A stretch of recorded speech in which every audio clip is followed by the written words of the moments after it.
السلام علیکم ورحمۃ اللہ، میں ہوں بلال ساجد اور ہم بات کریں گے جسٹس فائز عیسیٰ صاحب کے حوالے سے۔ ایسا ممکن نہیں ہے کہ فائز عیسیٰ صاحب خبروں میں ہوں اور ہم ان پہ تبصرہ نہ کریں۔ آج کی خبر یہ ہے کہ سپریم کورٹ نے اپنے اس ڈیسیجن کا ڈیٹیلڈ ورژن جاری کیا جو 16 جون کو فائز عیسیٰ صاحب کے کیس میں ایشو کیا گیا تھا۔ سپریم کورٹ میں جسٹس فائز عیسیٰ صاحب نے یہ پٹیشن فائل کی تھی کہ ان کے خلاف سپریم جوڈیشل کونسل میں جو کیسز جو ریفرنسز دائر کیے گئے ہیں وہ میلافائڈ ہیں، وہ ال انٹینشنڈ ہیں، بدنیتی پہ مبنی ہیں، ان کو خارج کیا جائے، ان پہ کارروائی روکی جائے، اور جن لوگوں نے یہ ریفرنسز فائل کیے ہیں ان کو علامتی طور پہ صحیح کوئی سبق سکھایا جائے اور پٹیشنر کو کسی قسم کا کوئی ریلیف دی۔ تو یہ چیدہ نکات تھے فائز عیسیٰ صاحب کے پٹیشن کے۔ سپریم کورٹ نے جو ڈیسیجن دیا وہ بھی تقریباً یہی تھا۔ انہوں نے کہا کہ جو ریفرنس فائل کیا گیا فائز عیسیٰ صاحب کے خلاف وہ میلافائڈ ہے، وہ بدنیتی پہ مبنی ہے اور اس کو خارج کیا جائے۔ ساتھ ہی ساتھ انہوں نے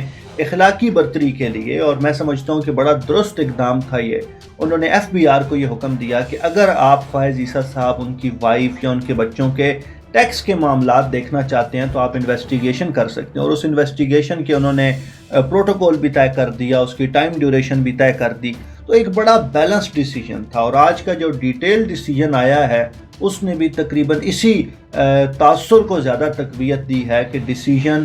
بہت بیلنس تھا، بہت اچھا تھا، اور اس میں قانونی پہلو بھی تھے اور اخلاقی پہلو بھی تھے جو جسٹس فائز عیسیٰ صاحب کو سپورٹ کرتے تھے۔ اب 3 چیزیں ایسی ہیں جن پہ میں ایمفیسائز کرنا چاہوں گا۔ ایک تو یہ کہ یہ ڈیسیجن عمران خان صاحب کے خلاف نہیں ہے، یہ پریزیڈنٹ آف پاکستان کے خلاف بھی نہیں ہے، یہ تحریک انصاف کے خلاف بھی نہیں ہے، یہ ہماری سویلین حکومت کے خلاف نہیں ہے، بلکہ یہ ڈیسیجن ہماری اصل والی حکومت کے خلاف ہے۔ یہ ڈیسیجن ان لوگوں کو جواب ہے جو پچھلے 70 سالوں سے 73 سالوں سے اس ملک کے ساتھ اسی قسم کے کھلواڑ کر رہے ہیں۔ اور میں نے جب یہ ڈیسیجن آیا تھا جون میں، اس وقت بھی یہ کہا تھا کہ آج ہماری عدلیہ کی تاریخ میں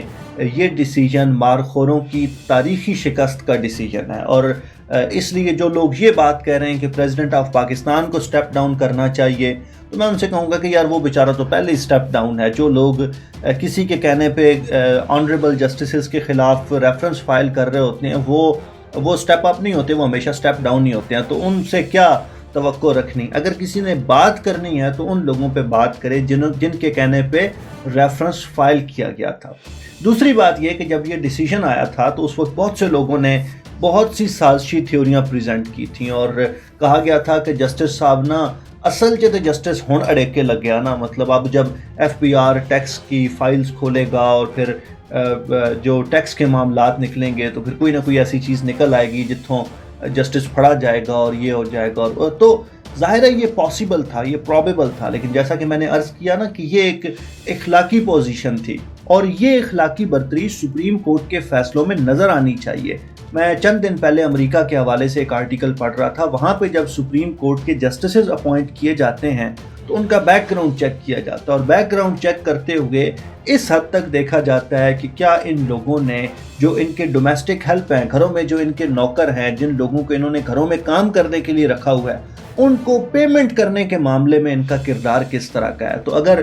قومیں بڑی قومیں بنتی ہیں، ترقی یافتہ قومیں بنتی ہیں، تو وہ ان معیارات پہ جا کے بنتی ہیں۔ تو یہ جو سپریم کورٹ کے جسٹسز نے یہ جو پوزیشن لی تھی کہ اگر FBI ٹیکس کے معاملات کی تحقیق کرنا چاہتا ہے تو ضرور کرے، میں اس کے حق میں تھا، اخلاقی طور پہ میں اس کو بالکل درست سمجھتا تھا۔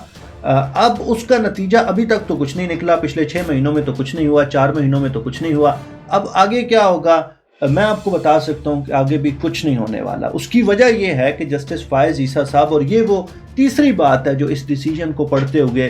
میں محسوس کر رہا تھا، جو میرا تاثر تھا، کہ جسٹس فائز عیسیٰ نے یہ کیس اس طرح لڑا ہے جس طرح کیس لڑنے کا حق ہوتا ہے، یعنی اس نے کوئی پہلو اس کا چھوڑا نہیں ہے، کسی بات کو انہوں نے رہنے نہیں دیا۔ میں آپ کو اس کی چھوٹی سی مثال دیتا ہوں کہ جب پہلا بینچ بنایا سپریم کورٹ کا، جس میں 2 جسٹسز تھے جن پہ جسٹس فائز عیسیٰ صاحب نے اعتراض کیا، اور اس کی انہوں نے وجوہات یہ دیں کہ دیکھیں جی اگر میں نااہل ہو جاتا ہوں تو ان میں سے ایک شخص ایسا ہے جس کی مدت ملازمت میں توسیع ہو جائے گی، اس کی جو جس عہدے پہ یہ موجود ہے یہ عہدہ اس کی مدت زیادہ ہو جائے گی، اور دوسرے جو جسٹس صاحب تھے ان کے بارے میں یہ کہا گیا کہ اگر میں نااہل ہو جاتا ہوں تو پھر ان کے چیف جسٹس بننے کے چانسز زیادہ ہو جائیں گے۔ تو اس طرح کے اعتراضات کیے۔